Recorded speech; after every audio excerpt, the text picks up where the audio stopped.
Another one for Tommy boy. Another one for the world. Another one for the listeners. And maybe. We're back, buddy. Yes, sir. What's up? What's up, man? How you doing? Pretty good, pretty good. This is what, episode 32 now? This episode 32-ish. Our last one was a live stream. Yeah, episode 32, Third Leg Podcast. How you doing? How you been? Not too bad, not too bad. Football's getting going, right in the swing of things. You know, you're starting to see a little bit of who's good, who's not, and everything in between. Well, our Lions lost. Right.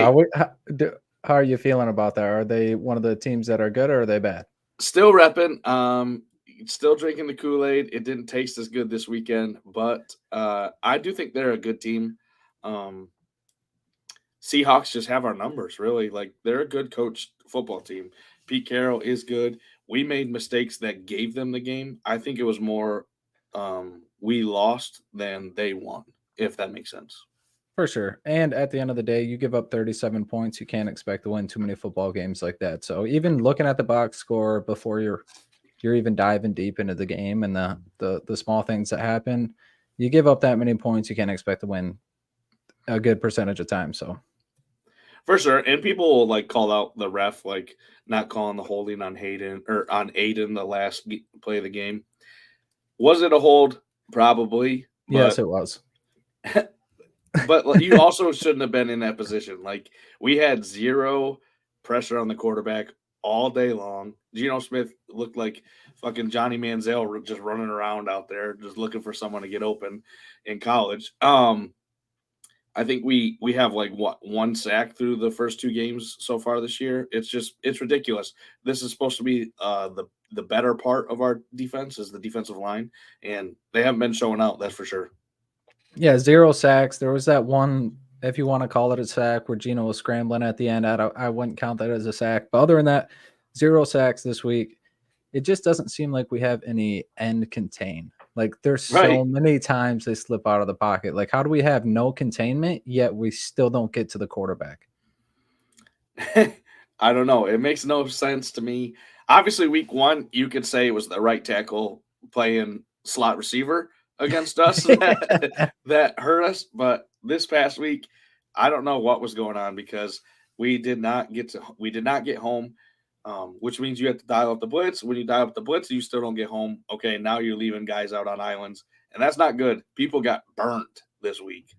Yeah, a lot of people got burnt and a lot of people got injured, especially on the back end of our defense. So I know a lot of them already are getting surgery and are on IR. But, I mean, we had like 3-4 guys drop in one game.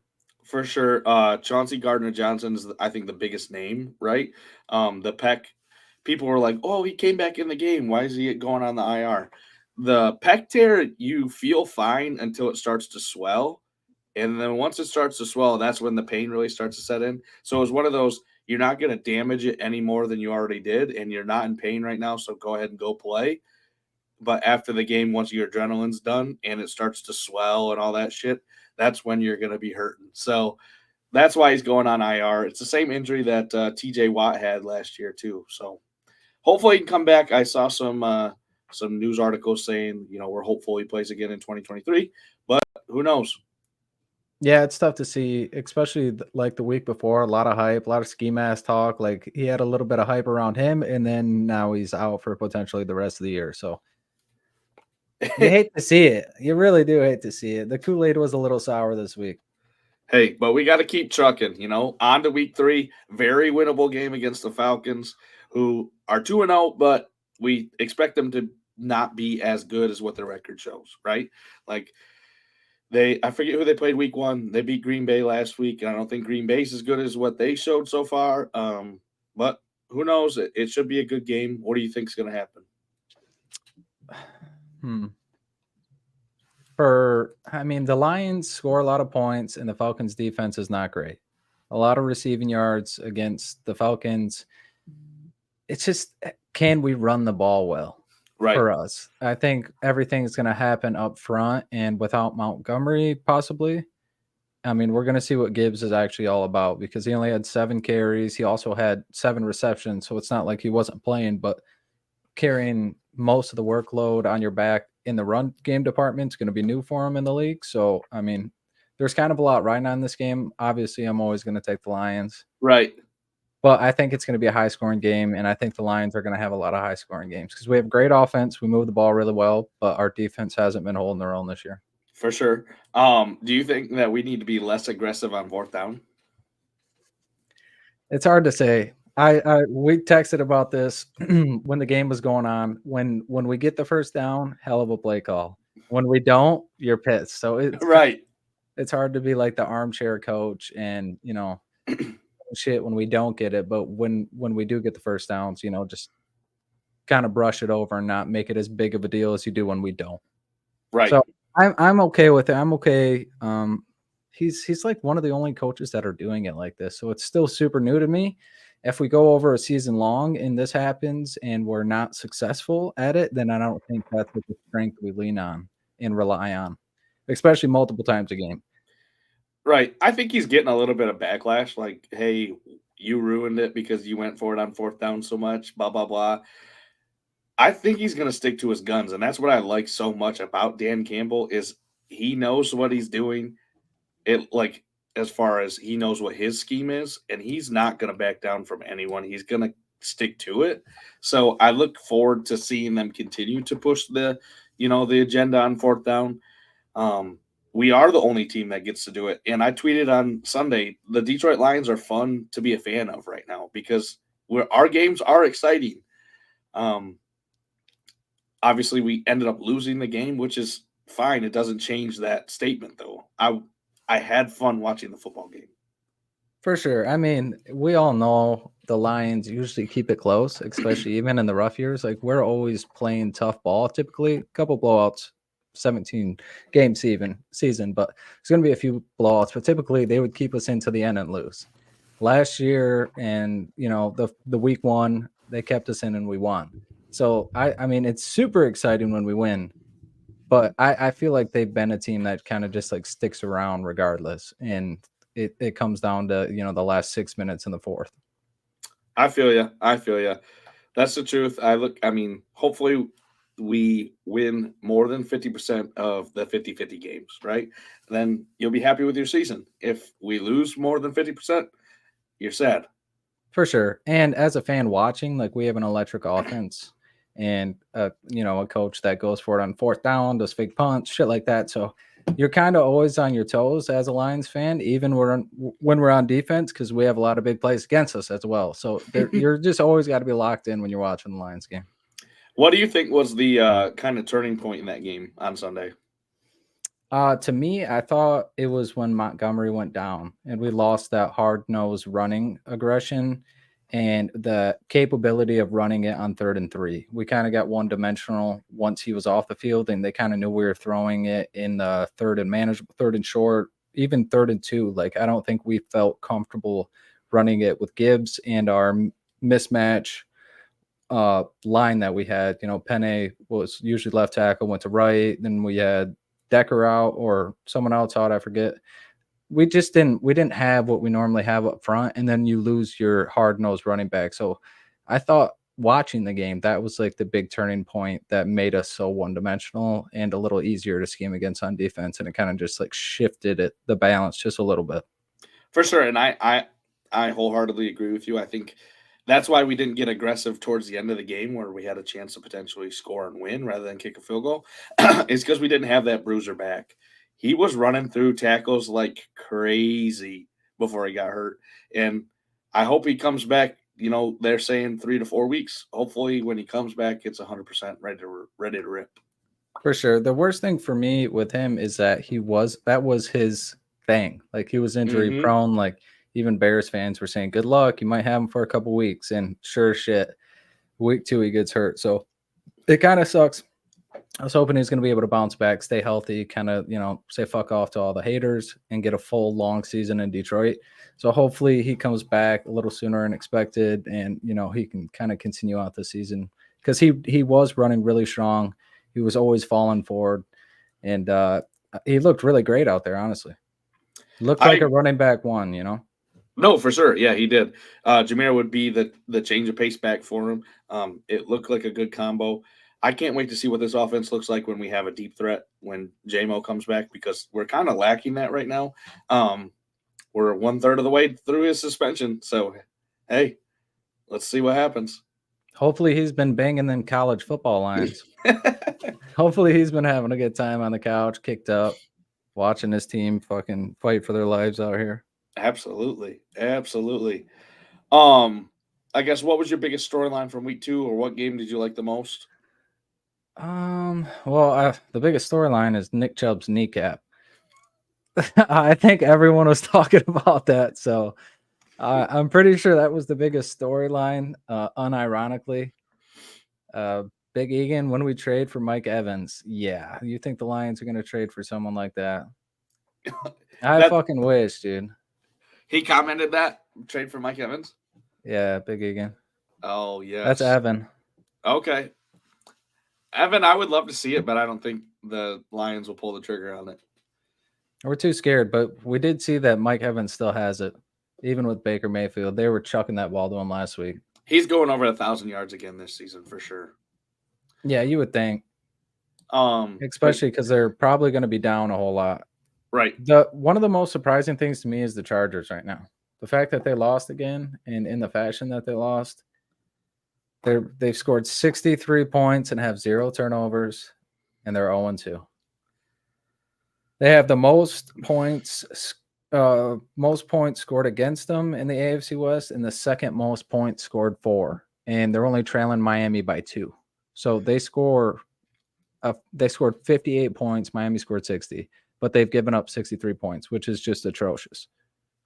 So that's like one of the biggest storylines for me, just seeing how the AFC West is kind of, it's only been 2 weeks, but how the AFC West has started out, to say the least. And like, it's put up or shut up time. I've been saying this, like Justin Herbert, at some point it's got to fall on his shoulders, right? Like, what is it? You can blame the coach, you can blame the defense, but you're also not scoring more than the other team. Yeah, I'm blaming the defense. You can say whatever you want. Fuck that. if you get a 2-week sample size and 63 points scored and you've scored 58, what do you want me to do? I'm not scoring 30 points every single game. Give me a defense that can get a fucking stop. But this has been like an ongoing thing for him, right? I know, and they have a star-studded defense with a lot of money backed into it. So it's just the fact that they're not developing and like getting structure and playing well. I feel like it's not entirely his fault, especially 0 turnovers. They're not losing and he's forcing shit. He's playing efficient football and it's just not efficient enough somehow. Hey, I can't disagree with you, but I don't know if it continues on for this season. I'm putting Justin Herbert on the hot seat. Yeah, but how much of a hot seat is he going to be on? He's still a stud. I don't think anyone in the league would be like, "Oh, Justin Herbert's going to lose his spot, or we're going to trade him." No, they will start fresh with him at QB, if anything. I agree. Because he's still young as shit. But yeah, it's super tough to see him not be able to get over the hump. I know you got Mahomes over there, but just get over the hump and get at least to the AFC Championship game or win a playoff game. Win a playoff game that you're 31-0 at halftime. But whatever. Who cares? But I agree. Chargers being 0-2, Bengals being 0-2, that's huge. Like, those are 2 teams that people expected to compete for their division, let alone compete for the AFC Championship. And 0-2 is not a good place to start to make the playoffs this year. For sure. Well, off of that 0-2, we got the Bears, Panthers, Cardinals, the Broncos, the Texans, the Bengals, and the Patriots. All 0-2. Which one or two of these teams are still going to make the playoffs? I mean, you would have to err on the side of Justin Herbert and Joe Burrow, right? Like, you have to. They're the most star-studded, right? Like, you have to. That would probably be the sportsbook's favorites. Are you a sportsbook? Right now, yeah. I don't think the Patriots will do it. Cardinals, I don't trust them, though. It seems like they're winning every game, and then they're like, actually, remember, we're supposed to be losing every game. So Yeah, we still want Caleb Williams. right, we're just gonna go ahead and throw out the JV team for the second half. Do you think the Bears or the Broncos pick it up in the foreseeable future? Broncos, better coach, better quarterback, better defense, more offensive weapons than the Bears. I don't trust Justin Fields at all. I feel you. And he's not even running this year. That's what's sad. Well, he will be next week after the interview they said with him. Oh, Did really? you see that? It was like a No. 10-minute. He was kind of airing it out. He was saying he's just been playing super robotic, Okay. basically because of the coaching. Like he can't just like be instinctive and play his own game. Is kind of the gist of this 10-minute interview. But yeah, basically he's saying next week I'm saying fuck it, and I'm just thinking for myself, and I'm gonna play ball how I play ball. Fields is a clown. He might be a clown, but if he said that, book is 100 yards rushing. Yeah, bro, he said that. Trust me. I'm not super big on the Browns. I would also lean Denver, but with their division, it's going to be really hard to come out of a hole. So if they don't get to 500 through 6 games, they're going to have a long season. Same with the Bears. I think our division isn't starting off too hot, but with the Bears caliber, I don't think they're going to be able to excel and get a lot of wins if they, lose another one. Their quarterback's all pissed off and post-game interviews and shit like that. And I don't know. I don't think the Bears have any momentum right now, and they just can't get the ball rolling at all. People forget, like, they were the number 1 pick in the draft last year for a reason, right? It wasn't just one thing that they needed. They needed a lot of things. Did they address some of them? Yeah, but this is still not the best football team in the world. Dude, there was just so much Bears hype going into the year. What was the comparison you saw? Justin Fields and Jamarcus Russell, 17 games? Yeah, they were pretty much the same, but pretty much the same yards.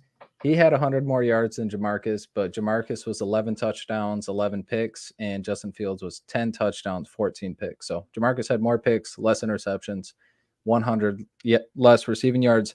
Obviously, whoever put this out failed to mention the rushing yards. That plays a key factor into why Justin Fields is better than Jamarcus, but basing it off the stats that you pull to make your claim look better, it was still kind of humorous. And if Fields has at least 1 minute of film time, he is way above Jamarcus already. So maybe not. He said he's not going to be a robot. He's just going to be instinctive. Okay, perfect. I don't need to watch film. Yeah, fuck film, buddy. Just get on that Jamarcus diet.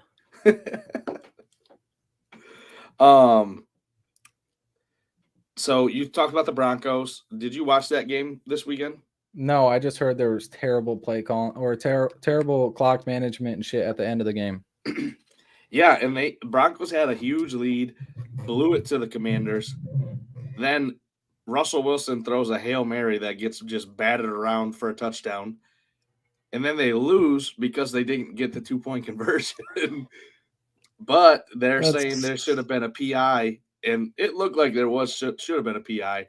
But Russell Wilson also missed Jerry Jeudy on a crosser that he was wide open. Oh, yeah, I did see that screenshot in the back of the end zone. Yeah. Yeah. So what are you going to do? 35-33. What a fucking game. Russell Wilson in the red zone, he becomes blind.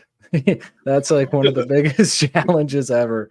Russ can chuck it deep, but he in the red zone, his vision is ass. Yeah, and like as a Seahawk, I think he would have tried to scramble around and make it do something with it, but it looked like here he was just confined to the pocket. I don't know. Obviously, he's getting older, but I feel like he's lost part of that game. Yeah, I mean, that's kind of how you become as you get older. He's been in the league like fucking 10 years now. Right.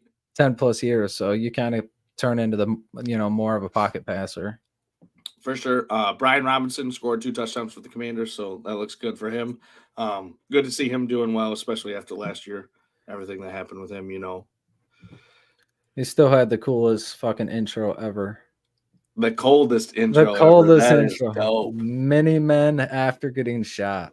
And you're coming back to the NFL. Score a touchdown. That shit is thugged out. For sure. That wasn't the only game with a huge comeback, though.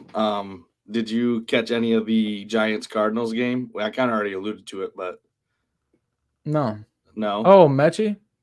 Well, it's just 28 Oh. nothing at halftime. Oh, shit. Giants down 28-0 to the Cardinals. And they won? The Cardinals put in their JV team, and the Giants came back and beat them 31 my God. 31-28. Oh my fucking God. Jalen Hyatt said their first play out of halftime was like a deep ball to him for like 65 yards. And he told Daniel Jones as they're breaking the huddle, just throw it. I don't give a shit. Just throw it. Just throw that bitch. Fuck Launched it. Hyatt's down there somewhere. Yep. Hyatt's down there somewhere. Something that was also interesting is the NFC South, which we said was probably the worst division in all of football. 3 teams are 2-0. Carolina with the rookie QB is 0-2. Got anything to say about my Dirty Birds or anything? Your Dirty Birds look good, you know. Saints played the Panthers and they beat them, but looked bad. Derek Carr looked worse than Bryce Young in my eyes on Monday. Just throwing the ball wherever the fuck he wanted, I guess, to the other team was primarily where it went. But then Falcons, they've been playing decent. Comeback on the Packers pretty good. I forget who they played week 1. They won that game as well. And then who's the other one? Bucks. Fuck Baker Mayfield. 2 wins for the Buccaneers. Holy shit! Look out! We got to go back on our word because we said they were going to be one of the worst teams in the league. I don't think that's going to be the same. Not so fast. Not so fast. Baker said, "We're still winning. We're going to get a shit pick and not win our division." I think they'll take 3rd in the division. I think the Panthers are the worst team in that division. Looking at them now, but yeah, I Cardinals, Buccaneers, Panthers, Bears. Those are probably the worst 4 teams in football. Well, coming from the worst, the best division, the NFC East, got to be. Oh, got to be all 2-0 except the Giants, who are 1-1. Yep. I mean, we kind of talked about it. This is a division that beats up on each other, but they all have pretty decent records. They never win back to back. My Cowboys. Oh God. Quotes. They look good. Their defense looks damn good. Yeah, they look nasty. Micah Parsons looks literally insane. People keep alluding to him looking like Lawrence Taylor. I'm like, chill out. Yes, he does look good, but LT is a different fucking beast, all right? Right, but I wonder, like, okay, I didn't get to watch Lawrence Taylor, right? Like, he was done by the time we were born. Is this what they get used to see? Yeah, but Lawrence Taylor was a freak show. A freak show. You could see him from a mile away, and he was still sacking you. Kids, don't do drugs. It's like, yeah, whatever you say, LT. Just don't fucking tackle me, buddy. Yep. But no, Micah Parsons looks really damn good. They're talking about how no quarterbacks are really, I guess, stuff in the stat sheet right now. So this might be the year a non-quarterback wins it. Do you think he has any chance to win MVP? Well, I think if there's any player that has a chance, it's going to be him, because I think he's going to end the season with a crazy amount of sacks and always going to have a lot of tackles, maybe pick or 2. You never know. I think if there is a defensive player, he's going to be the one to do it. Although I think it's probably improbable just because of how much the NFL is an offensive league. They're going to give it to some stud. Like somebody's going to have like a 10-week stretch that just blows the stats out of the water. And I think that they're always going to give it to him. TJ Watt. Yeah, I was going to ask this next. Like, is Michael Parsons the best defensive player in the league? Because JJ is sticking up for a little bro, saying when TJ's on the field, quit comparing him to anyone else because he's the best. I forget how many sacks TJ already has this year, but it's more than Micah.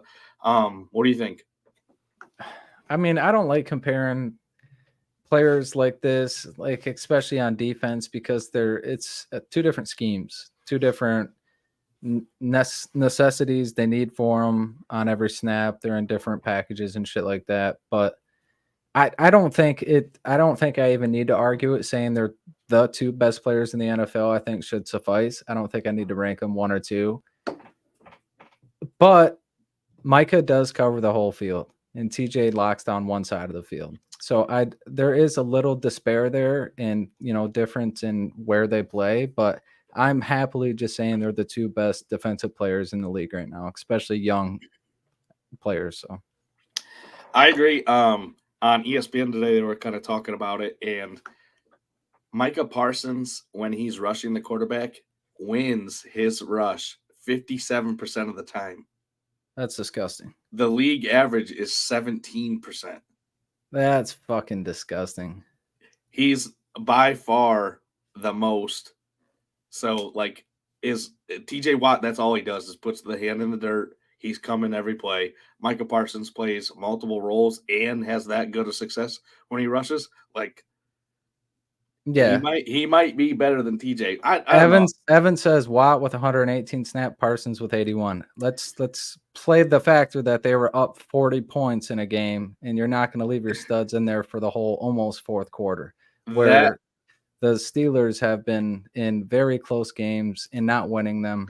So their defense is on the field a lot. In week 1 against the 49ers, they lost 30-7. And the Niners ran the ball quite a bit, so the defense was out there a little more.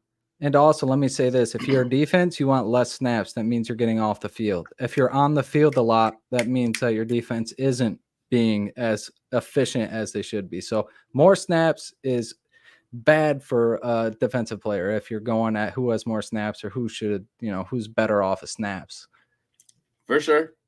I agree. Oh, okay. I was thinking you were thinking the other way. I thought you were saying because you said TJ Watt ? So I thought you were on your following comment was Watt with 118 snaps. So, all right, we're on the same page then, Big Egan. Yep.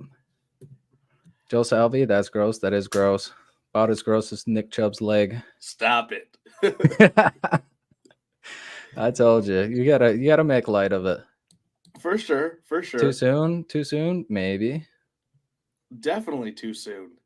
Feeding media debates. All right. I love it. Did you watch either of the Monday night game or both of them? I got to watch the Saints game. It had to be the worst football I've ever watched on prime time. Like the Saints and Panthers, obviously that game sucked. But if you watch the Browns Steelers, the only reason the Steelers won is because they scored 2 defensive touchdowns. Like, yeah, it's ridiculous. Yeah, it wasn't. Yeah, one of the first plays or the first drive. The very first play. Deshaun Watson. He's back. I told you he's going to be different this year. Unfortunately, he's bad. Fuck. That leg gave me a non-chub for days. Yeah. My shit shriveled up real quick after seeing that. How about pride? Rest in peace, Goat Whale. The Goat Whale's still there. That's a DNP. It'll be DNP'd after the first update in 6 weeks. It better be. They're talking about A-Rod maybe coming back at the end of the season. Yeah, they were saying playoff return. I mean, you got to make the fucking playoffs, though, right? Right. They're 1-1, right? Zach Wilson did beat Buffalo Bills. Like the Buffalo Bills beat Buffalo Bills. They threw 3 picks and fumbled the ball. Okay. But yes, I got you. He's got the best support. Like if there was a team to do it, it'd be this team. He's got one of the best defenses in the league, plenty of weapons on the outside, and 2 good running backs. So I mean, as a coach, if Zach Wilson gets you to the playoffs, yes. Get him out of here. Hey, Rod, you're in first day. As soon as your boot comes off, you're. When I say ones, you're the quarterback. Are you kidding me? You're going to have a healthy Aaron Rodgers as a scratch for backup? No shot. You're never going to start the kid in his first playoff game when you have the team to, possibly do something finally. I like it. They could take him straight from the hospital to the arena and he'd suit up. He's starting. If he does, take every under in the fucking possibilities. Because what's he got to lose? Playing. This might be his last year. And if somehow I get what you're saying. If they pulled it out of their ass, make the playoffs, possibly win a wild card, then he comes back. Yeah, I'm still starting him. I love all day, every day, Rachel Ray. They're also talking about potentially trading for Kirk Cobangs? Cousins. Kirk Cousins? Yeah. He If sings his children to sleep. If the Vikings start like, I don't know, 0-4, 1-5, 2-6, something like that, do the Jets pick up the phone and say, "Hey, Minnesota, what do you need?" They're gonna lose. If they get Kirk, that'll just be more money that they just went down the toilet. You might as well keep Zach Wilson. Yeah, but so Minnesota doesn't have any contract with Kirk Cousins after this year. So Minnesota's like, do I Just get rid buy of it out? him? Right. Yeah. But I mean, I guess it'd be what are we gonna get for him? What are you willing to offer? Yep. Because you're gonna have to get some shit back. Because if you're already gonna be a shit team and you're that bad, then you're gonna have to start the rebuild, and Kirk would be the start of that rebuild. And then last question about the Jets. How fast did they call Tom Brady? Nobody called Tom Brady. You don't think so? No. Nobody called Tom. Yeah, somebody called his ass. Somebody called his agent. You sure? Aaron was just coming off the ayahuasca or whatever the fuck that shit's called. Just coming off it, and he was on the phone with Tom, like, "Hey, buddy, we need you. Have you seen the news? We need you." Offense. No, he doesn't need to teach anything. We got this kid. His name is Garrett Wilson. You'll love him. Teddy Two Gloves. Everyone wants Teddy Two Gloves. Teddy Two Gloves is a hot commodity. We already paid him. 95. Yeah, I had to watch that game, and every time he went in, they said number 95 is eligible. Every single time. I was losing my shit, dude. I was like, all right, this is so redundant. Number 95. I'm like, what fucking quarterback has 95? It's giving me nightmares from when fucking Devin Gardner wore that bullshit number and he sucked that year. He did. He threw the punt passes. Punt, pass, and kick, maybe. We don't need to punt on 4th down. We're just going to throw a deep ball. Yeah, just throw a Hail Mary, dude. He throws it right to the other team. Yep. Another big thing for us this past week, talking about the goat whale, Christian McCaffrey. Over 100, baby. That was the freest line. 116 yards. That's 2 of 2. All he needs is one more the rest of the season. What do you think? He's got 15 games to get 100 yards. He's going to verse the shitty Giants this week. He's going to verse them tomorrow. We might be looking at a green bean tomorrow. There's a good chance. I would love that. There's a great chance that he's going to go over 100. Their offense is crazy. We did see that his rushing attempts was a little lower than what he's typically having, so I don't really know what that is. Maybe they're thinking it might be a blowout or something. Right. But still, at 15.5 or 16.5 carries, I still think he can get a hundo. For sure. All it takes is one for him to break a 70-yard touchdown. Yeah, he's did it 2 weeks in a row, like 250-plus yarders. CMC equals him. CMC is a goat. He's a dog. In my personal opinion, he is the best football player in the NFL. He's the best running back in the NFL. I'll say that. I have it down here in the notes. He is one of the best running backs. Speaking of running backs, Cleveland did sign Hunt to a 1-year deal, $7 million. I guess it's one way to get your money. You just wait till someone gets hurt, and then, hey, they'll come calling. Yeah, it's a good strategy. Just stay working out. Just make sure your agent's phone's on.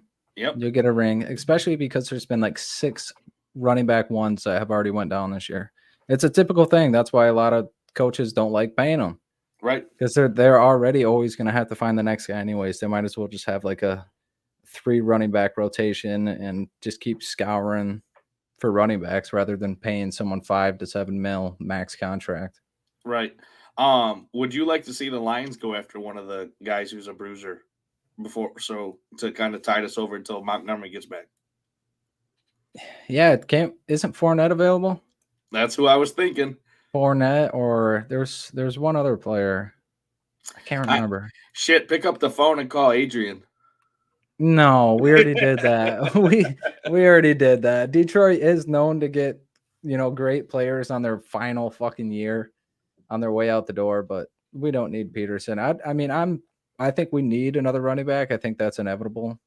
That's just gonna happen because we need someone that can, run between the tackles 15 times a game, and we don't want to put Gibbs in there because that's just not what his play style is. That's not what we've been using him for. We wanted to use him out of the backfield, be a mismatch in the passing game, and then quick hitting shit, small screens and shit like that. So I think we have to get someone, and more than likely they're going to be that bruiser, even if they only get like 10 reps a game. That's all we need. Fournette coming in 270 pounds minimum. He's not Eddie Lacy. Come on now. Dude, he will be. He will be fucking cheeseburger Lacy. And he's always overweight in right. Spring season and shit. It don't matter. Yeah, he'll play be off fine. Lenny. He'll sell That's up. what we need. He falls forward. He might only be for half a yard, but he falls forward. Amen. He'll take a couple guys with him. Amon-Ra with another 6 catches. He's up to 12. Consistent. He was a little shooken up though. Yeah, a little mild turf toe. They put the plate in the shoe, and he came back and played, which makes me think it's not that serious. We'll see, I guess, this week if he's hampered at all. But it was a good sign that he came back in for sure. Yeah, I mean, he did come in, but he didn't get another catch after that. Because I was following someone, he had his over 6.5, and it was his last leg, and he had 6 for like 2 whole quarters. Dude. Poor son of a bitch. I don't think he caught a pass in the first quarter either, so that sucks. Yeah, he got a lot of targets, like two drives in a row, and then they said, fuck it. Yep. Reynolds down there somewhere. He did have a good week though. Didn't practice today, but it's Wednesday. Yeah. No big deal. A lot I'm of not people worried take about that at Wednesdays all. off. Right. Jettas last Thursday, 159 yards. He's diffy. 0-2, but he's been showing out. They can't say shit about him. Nope. He's going to get open, and he's going to catch the ball, and he's going to run real fast. Dude, I still can't get over that first Minnesota loss. How many times Kirk fumbled it just under center? Like, no duress, like just fumbling the ball. That shit was disgusting. For sure. And goddamn Eagles last week ruining my same game parlay because they got the ball back with 7 minutes to go. Everything is hitting. All they need to do is run the clock out. And what do? Take 8 plays, 3 minutes off the clock, get right back to Minnesota. Stupid. What was it? Like, did it just fuck the line? We needed under, I forget how many points, but it was going to be under even if the Eagles scored. And then Kurt was under his yardage by 20. And then when they got the ball back, Minnesota went down and scored with no problem. So oh, my God. It just blew everything. Yeah. If they would have just ran the damn ball out rather than DeAndre Swift running like he's a bat out of hell. Dude, he was a stud. It kind of made me miss him a little bit. When we were watching that game, I was like, oh, he is still good. He is still so good. I get we didn't want to pay him. And then when you get Gibbs, that is kind of like him. But I think Swift can just run between the tackles a little better. But, Gibbs is rookie, so you can't. Injury prone, too, I think every fucking running back is injury prone at this point. That's true. I honestly think that every running back is somewhat injury prone, especially running back ones. Who would you guys start this week? Pacheco against Chicago or Brian Robinson against Buffalo? I think you go Pacheco. I don't know. He hasn't done shit the first 2 weeks, but I hate starting running backs against Buffalo. Yeah, I don't know. See, if you would have asked me last week, I would have been 100% Pacheco. But I followed Pacheco, and I had Pacheco in one of my leagues, and he didn't do shit this week, especially through half. Like, he had like 2 rushes and 1 passing target because Andy Reid just has so many. You never know what Andy Reid's going to do every week because his play style is so different, and he doesn't rely on the same person week in and week out. But I would think Pacheco as a running back one is going to bounce back this week.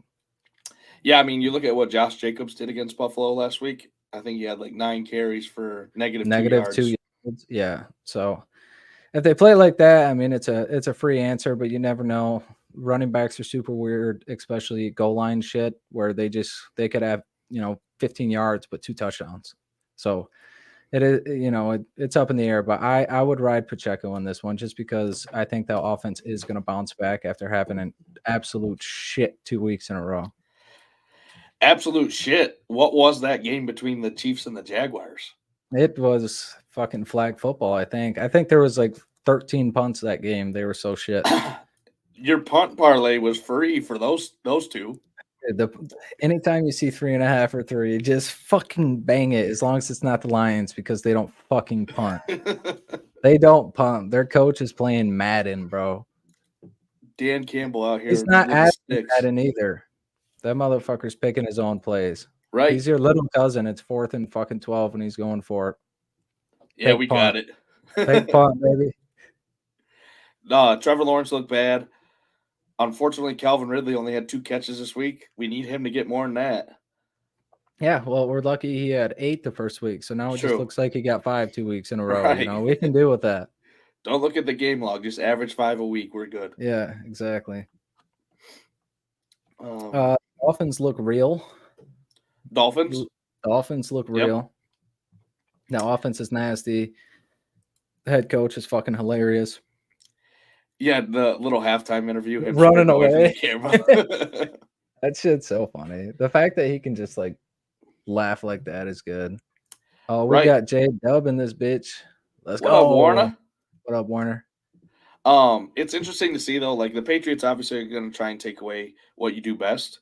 So they tried to limit Tyreek Hill and Jalen Waddle as much as they could, and Raheem Mostert just went bananas on them. So the Dolphins' offense is damn good. For sure. They played too high the entire game, and they didn't walk the safeties up whatsoever. They even played 3 high a couple times. They had 3 safeties out there a couple times. Well, yeah, you don't want to have Tyreek Hill get 200 yards and a touchdown or 2 against, the Patriots. That defensive coordinator is going to get his ass fucking reamed all week after that. Did you see that blocked field goal that they had? What the fuck was that, dude? I'm just remembering now. I was watching it. I looked over at my wife. I looked over at Hannah and I said, "What the fuck was that? What the fuck was that?" And then I was thinking in my head like how smart it is because you can stare at the ball as you're running. So it's not like you're timing it. You're kind of timing it, but you can get a good timing on it because you're staring at it. And if you start at like 20 or 15 seconds left, like you can get a pretty good jump on when they're going to snap the ball. I don't know if that's going to get implemented. I know the broadcasters were kind of saying like they might have just changed some shit on special teams, especially punt. So I don't really know, but when I watched it, I was like, these motherfuckers every year always do something weird, dude. And it always changes like the game a little bit. Well, what is real crazy is the Dolphins punter is the holder for them. He punted for the Patriots for like 5 years and held for the Patriots for 5 years. So Belichick knew what he does, and they were able to fucking time it, self-scouting. And yeah, so he just said, okay, when he does this, looks at the kicker, he'll nod his head. They broke it down on ESPN. And when you see the nod, that's when it's coming. And that's fucking nuts. Gone. He looked like a literal god when he did that. Like that was the cleanest fucking block I've ever seen. It's just Bill Belichick. If you are on his team, he's gonna find your tendencies, and if you ever leave his team, you're fucked. Yeah, exactly. I mean, he doesn't have enough talent around the ball and how to do shit, but it's still fun to see him coach. Like that's coaching to a T. The game within the game within the game. Like he's always like that. Warner said, "Do you guys think Nick Chubb comes back ever?" I say no. I also would say no. Unfortunately, he's built different. Obviously, he did a very similar injury in 2015, but he's 8 years older. Technology's a little better, but the damage is worse this time. So, I mean, he fucked up pretty much everything in his knee. For the second time. MCL, PCL, fucking I don't even know, dude. Your entire fucking knee is blown up. He's lucky to even have his lower leg anymore. Yeah, no shit. It looked like a cannonball went through it. Just God damn it. It's still not as bad as the other guys. the one I showed you. Dude, that was foul. I'm going to remember that. Tyrone Prothro. If you don't know who he is, look him up. He's the guy who Alabama receiver who caught the ball behind the helmet. He didn't make it to the NFL because he snapped his leg in college. If you want to go watch something gruesome, it's in about 75p. As far as it's like definition. 14p. But Tyrone Prothro from Alabama, he wore number 4. One of the worst injuries I've ever seen. Yeah, they had to try to dig that one off the internet. There's someone like recording it on their fucking flip phone. Yep. Or something, because that shit's brutal. Pretty similar injury to Georgia. Boobie Miles. Oh, yeah. Sounds like it. I would compare him more to like Lattimore. Yeah, Marshawn Lattimore. Yeah, I was in my brother's room when we watched that game. We couldn't believe that shit. Terrible. So fucking gross. Speaking of injuries, Anthony Richardson, 2 rushing touchdowns, got injured on the second one, concussion. Yep. Do you think this is going to be something that is a factor? You know how running quarterbacks, I'm friends with a Colts fan. He was kind of saying the same. He was kind of lingering around the question, like, do you think this is going to be like a thing with him? And I'm like, it's so early. It's not like he's had back-to-back or anything like that. This is his first concussion. That's always, a worry having a running quarterback, but that's a worry with anyone running the ball. So what do you think on the situation? With his play style, I am worried about him. I would say he has a higher percentage or chance of getting the concussions than, Aaron Rodgers, let's say. But as long as he is truthful with himself and with the team doctors about what he's feeling, how he's feeling, doesn't just rush himself back, he should be fine. It's when you start to, lie to yourself, fudge some things on some tests to get back quicker. If you don't let your brain heal, you can really fuck some things up. And, unfortunately, we got to see it a little bit last year with Tua. The team doctors did not do their job. Fortunately, it's more of a point of emphasis now. So I would love to say Anthony Richardson shouldn't be bothered by it. I would like to see him at least sit a week out, though. Yeah, I was really just wondering if you think this is going to be like a problem. For rushing quarterbacks? Yeah, I mean, just him in general. It's not, I mean, he had 2 rushing touchdowns, but do you think this is going to limit the Colts from, in the future, the Colts from putting more designated running plays in packages and shit? I don't think so. I mean, it's a freak accident, right? When it does happen. You look at Jalen Hurts, he runs the ball a shit ton, hasn't got a concussion. Justin Fields runs the ball a ton, hasn't got a concussion. It's kind of a freak thing. If it happens twice, okay, maybe they start limiting it. But I think once he comes back and he's fully healthy, it's same old, same old. Yeah, I'm right on board with you. I just know I just been hearing it, and like I said, a buddy of mine, his just hope is that it's not something that happens a lot. I'm right there with him. I hope it doesn't happen a lot either. And it was one of the it wasn't a huge hit or anything. He got hit and he fell back. His head just hit the fucking concrete of the turf. Mm-hmm. So learn to tuck that chin when you're falling.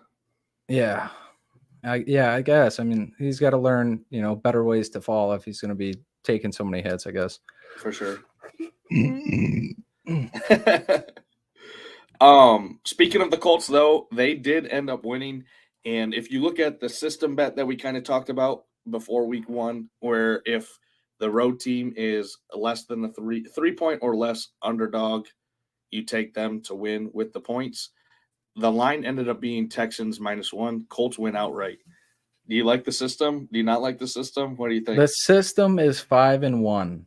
I mean, I think we have to start really investing into the system at this point. And because I was saying earlier, if it gets to 14-4 or something like that, we're going to be kicking ourselves in the ass from not just profiting off the system that we've been following the last few weeks. Right. The only one it's lost so far is the Bears 2.5 to the Bucks. The Bears, I think, are just a shit team. So Poverty. Maybe that's why. Poverty franchise. The Packers Falcons line ended up being Packers +3, Falcons -3, according to ESPN. So that would be a win because the Packers only lost by 1 or 2 points. So it went 2-1 this week, 3-0 for week 1. I haven't looked into what games look at it this week as far as for the system itself, but yeah, I'm down to throw a unit or two on these games for sure. I mean, it's 5-1 is 5-1. I know it's early, but this was already like a system in play that people know. Mm-hmm. It's not like a first year developing or anything. So I'm down, I'm down to ride. Just looking at it, Falcons +3 against the Lions would be one game. Nope. Not gonna take it. Saints +2 against Green Bay. I like that. Steelers +2.5 against the Raiders. And then Rams +2.5 against the Bengals. So Bengals got to bounce back one of these weeks, right? You would think so. This is where the system's the system, and you don't look at the teams. It's all numbers. It's just numbers. That's what you're supposed to do. Tough to do. Some games that are close. Titans, Browns. Titans are 3.5-point underdogs, so that might be one that switches. And right now, the Chargers are 1-point favorites against the Vikings in Minnesota. So maybe that changes before kickoff. Look to take those. I like the Chargers.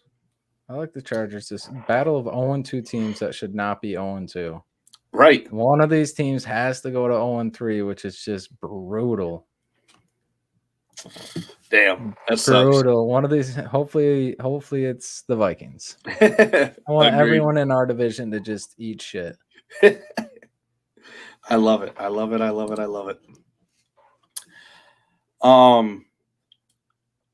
Just looking at a couple things from last week. What are the Rams doing kicking a field goal? I don't know. I've been kind of thinking about it since I seen it, but I think I was looking right before this, and McVay just said, like, I was just coaching. I was just doing my thing. I had of course, I didn't know anything about the lines. Is basically what he said. Yeah, it just happens not to know that the line is 10 points. Or 7.5. Oh, 7.5. Sorry. You're down 10. They were up 10. Yeah, that shit was weird. Warner says, what about Burrow's injury again? I haven't looked into any specifics as far as what Joe Burrow. I know it's a calf injury, so it's always something you worry about because a calf injury leads to an Achilles injury, which leads to an Achilles tear if you don't pay attention to it. I haven't watched any of the Bengals games, so I don't know how he's moving compared to what he typically does. But if he's not moving well, the Bengals need to do themselves a favor and just sit him. It's gonna suck because you're already 0-2, but putting him out there, his stat line looks bad. It doesn't look like Joe Shiesty. No, he don't look like big, Burrow from LSU. Yeah. McVay had the line. He sure did. That or Stafford did. No, the kicker did. The kicker ran the special teams or the field goal unit out there. That ref came sprinting up to Puka Nacua and grabbed it out of his hand. That was crazy. That was kind of crazy. There was a fix in. That was probably the biggest bet, though, because they were like, I would have taken -7.5. I didn't, but even like if they played again this week, I would take a -7.5, knowing that they already covered last week. Like, yep. I mean, that was one of my plays last week. And I got lost by the hook. Oh, for sure. Fuckload of money was in on that. Stafford kind of looks good, not gonna lie. Puka Nacua, who? Cooper 20 targets. 20. 2.0. Yeah. What person has 20 fucking targets in one game? And like even saying that, you would assume Stafford is just like throwing it to him. Doesn't matter. You would have thought Kelvin Johnson came out of retirement and he was tossing to him 20 times. I don't know if it's sustainable, but obviously Puka Nacua broke every single record as far as catches, targets in the first 2 weeks of NFL career ever. So. Yeah, no shit. Did you see they're thinking about trading Akers? He was a scratch start week 2. Yeah, and that was the rumor, is they're actively shopping him around now. Sad. Yeah, that's tough. It's the running back one curse, dude. There's barely any running back ones that last a few years. If you were a young kid growing up, Jordan said they traded him. did they? Did they trade him today? Oh God, I have to look for that. Where'd he go? You can't say they traded him. You got to say they traded him to Vikings. No shit. All right, the Yeah. Vikings aren't. They're not flopping. 30 minutes ago. No shit. Breaking Damn. news. I just dropped him too. Fuck. Ha! I'm sure nobody's gonna pick him up. If you were a kid growing up, and obviously you got to choose what position you wanted to play, people wanted you to play running back, would you err towards playing receiver? For what? Like if you wanted to make it to the NFL, would you choose to be a receiver even if you were like running back was your best position? I mean, if people above me that knew what they were doing gave me that advice, I think I would take it into consideration, especially if you're going to be a receiver, you have speed and you have hands, especially Right. when you're in high school and they're telling you that. That means you're probably the fastest kid on the field, but you can catch the ball and jump really high. So, I mean, I don't think that's bad advice, especially there's a lot more money into being wide receiver, just longevity wise, if you make a team. But at the end of the day, I don't think that is super persuading people or like making people not want to be running backs. I think there's still so many good running backs that kids look up to that still want to be, elite talent running backs and have seen so many good running backs, but there's more wide receivers on the field than running backs. So there are more possibilities for you to be able to make a team being a wide receiver than a running back. But I don't think it's like a really big issue right now. Okay. All right. I like it. What do you think? I mean, you know me, I'm taking QB. Right. So I mean, don't I matter. think, Everyone wants to be the all of us QB. are, right? Yeah. But yeah, I think when kids get to college, if they're going to be that hybrid, like Percy Harvin, okay, great example. If he had the chance to be a running back or a wide receiver, I think now he would choose wide receiver. You're going to get more money in the long run. You're going to play for longer. Well, and nowadays, coaching schemes have changed so much to be able to implement you and move you around and use you in motion so much to utilize you more than like you can be a Cordell Patterson athlete and just get a few touches a game or Debo or whatever. But wide receiver is like your primary role just because they can move you around so much and then keep a running back one by the quarterback to, make the defense trust it. So I just think that you can be more dynamic as a wide receiver for a coach's purpose, like an offense coordinator for you. But I don't think that many kids at like youth level are actually thinking about that. I think they're just playing whatever positions they want and whatever dickhead coaches are putting them wherever they want. It's still the same shit. For sure. Christian McCaffrey, would he have chose to be a slot receiver would he have chose to be Cooper Kupp rather than, a running back? Yeah, maybe if he didn't have fucking 80 pounds of muscle, dude, McCaff is a monster. He looks kind of small on the field just because, the linemen are so big, but when they pan into him, that motherfucker's huge. He had a stiff arm on one of his big runs this past weekend. I was like, holy shit. He's back, baby. 2.5 100-yard games prize pick is selling. I wish I would have shouted that one off the rooftops. PrizePicks is crying right now. No, I bet you it didn't get ate up. I didn't see one person talking about that line. It's true. You were the only one. I don't know anyone that at least posted about it or talked about it, but it should have been people's max plays. It should have been on Bucket's goat whale. I'm not playing Debo role until I get paid. Yeah, if you play two positions and you're on the field the fuckload, I think you got to pay the guy. When it goes both ways, it's just like not paying if Travis Hunter goes to the league and somehow, plays both ways or some shit. I doubt it would ever happen, but he would be that much more valuable and you got to pay him. So it's the same way if you play two positions on offense to me. I agree. Prop bets from me last week. Herbert went over. Christian McCaffrey went over. Jalen Hurts scored. He should have fucking scored the first touchdown of the game, but He scored 2 tutties that game, though. I know.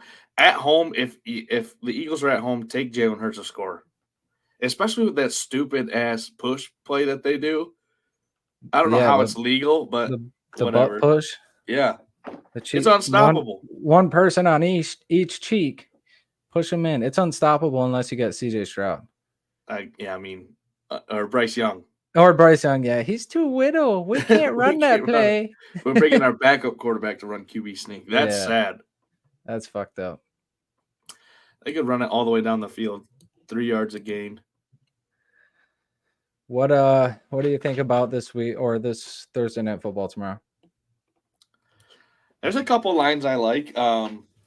Right now, San Francisco has moved to 10.5-point favorites. So, oh my God, fuck. The line's moving. Get on it while you can now, I guess, boys and girls. I think if I was going to lean away, the over 44 points looks nice. The 49ers might put up 40 themselves, and all the Giants have to do is score.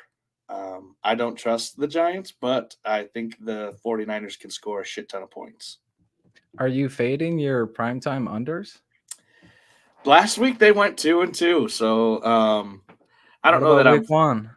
Week one they were undefeated, but oh, okay. I mean, you're still green. It's going against the system, guys. You heard it. Just going against the system for this matchup. Oh, I think 44 is abysmal because all the Giants have to do is score one touchdown. You think the 49ers are scoring 30 plus guaranteed? All right, you heard it here first. I like the 49ers even at 10.5. If it was at like 12.5, I'll still take it. Okay. All right. Jordan said he's for sure fading. He's so stupid. We've been doing this. We've been texting each other. Hey, who are you picking on this game? Because I need to fade the fuck out of you right now. Tell me about the slate today so I can full fade your picks. The Giants might be without Saquon. Yep. Means Danny Dimes going to rush the ball a little more. He's already got 102 yards. I think the 49ers minus 10. They've allowed 23 points to the Rams last week, and I think they're going to tighten up a little bit this week. And they're going to go against the one-dimensional offense. And the San Fran has one of the best, top 5 defenses in the league and top 3 offenses in the league. I think they're the obvious better team. New York Giants have no talent around the ball whatsoever. In comparison to the league, I think they're some of the worst receiving core, no matter how well they do for one game or how small the sample size. I don't think that their receiving core is great. And then you have one of the best running backs, just paid him again, and he goes out in week 2. So I think they are not looking good, especially on a short week. I think this is like worst case scenario for them because we already seen in week 1 when it was raining that they can't move the ball on the ground. Like that game sucked to watch. If you're a Giants fan, they look terrible. And if the other team knows that you're going to pass, the Giants struggle very much. So if they can't get it into like 3rd and shorts, they have a tough time moving the ball. And without Saquon, you're going to have the fucking Britta filter and Danny Jones carrying your running game. So Matt Britta is probably going to be the guy. We'll see how that goes. I'll hammer the Niners. Even if the line moves to minus 11, I'll hammer. Okay. Speaking of Saquon, if he does play, take his unders. Please take his unders. I don't think he should be playing this week. They should give him a week or 2 off. At least give him this week, and that's an extended break for him. Because ankle sprain, obviously nothing to play with, but the way he wants to run, he's just not going to be himself. He's going to be a shadow of himself. Take his unders. It won't look pretty. That's for sure. Yeah, I'm with you on that. 98-yard Saquon touchdown. All right, full fade. That's fine. Lock that one right in. I do like Christian McCaffrey getting on DraftKings right now.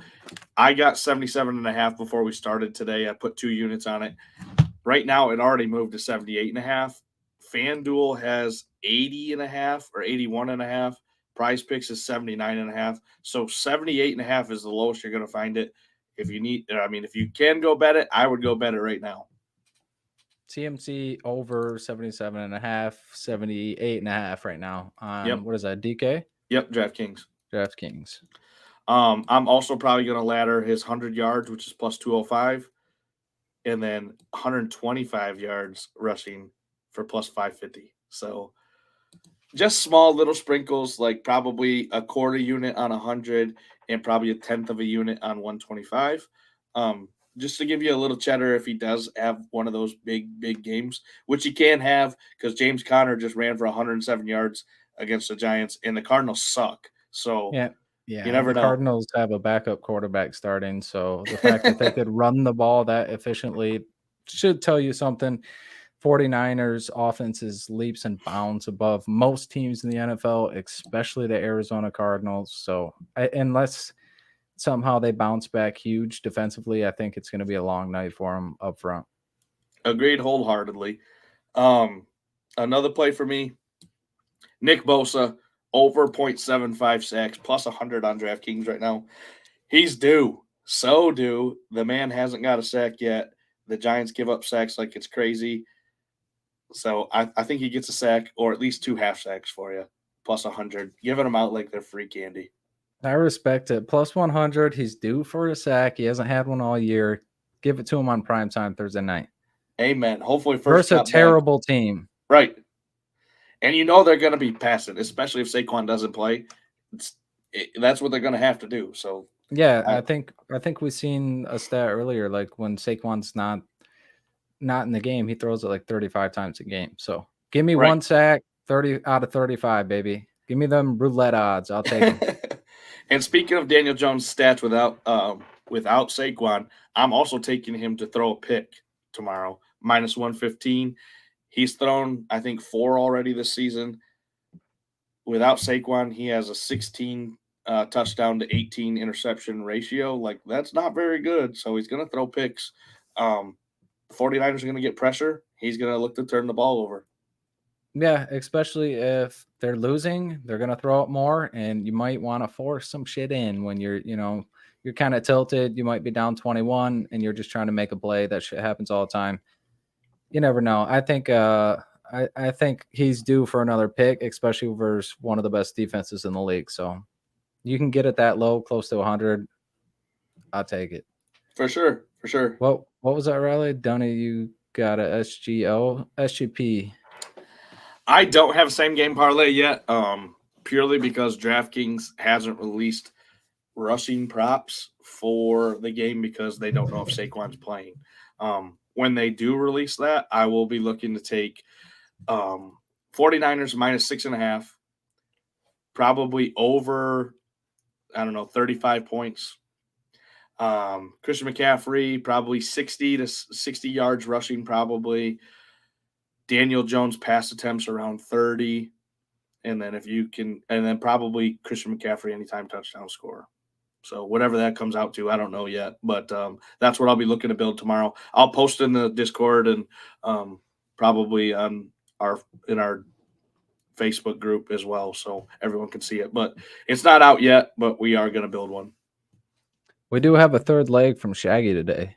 All right, perfect. What Shaggy got?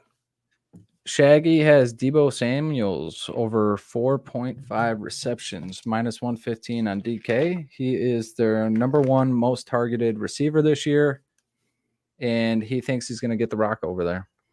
Hey, throw him a screen. It don't matter. It's a catch. All he needs is 5. I like it. Deebo Samuel.